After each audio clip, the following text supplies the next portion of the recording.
Good evening sa mga katami na ganyan at ngayong gabi na ito mga katami. Magpiprito tayo ng tilapia.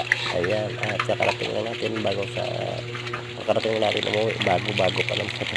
Nakakalimutan natin medyo nabubuon tayo mga katami at kakauwi na natin galing trabaho at dali-dali tayo magluto dahil paggabi na mga katami at wala tayong ulamin.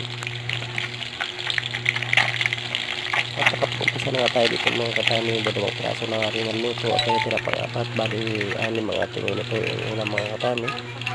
Para kung dalawa kami ay lagyan na natin yung dalawang mga katami na tira pang-apat. Kaya lagyan na rin natin yung dalawa. At pasensya na kayo mga katami. Medyo pangit ang ating boses dahil meron tayong trangkaso. Yan, yung sauce pang mga katami. Napakasarap din yan na parang ayan na pinalito natin yung isang mga katami.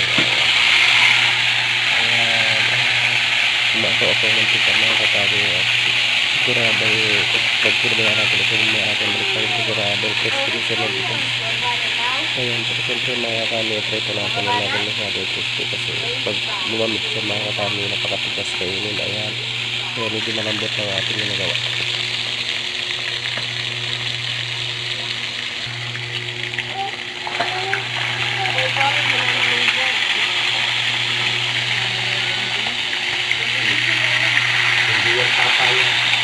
At pangapat na natin itong luto natin mga katami at magdalawa pa natin ang mga katami pero siyempre madali na lang yan dahil nakaluto na tayo mga katami dito hindi na tayo kumain na lang ng luto yung mga katami nagigigil na ako dito mga katami at ito na ito na siguro at ayan at binabaliktad na yan paano yung baliktad ko dito mga katami.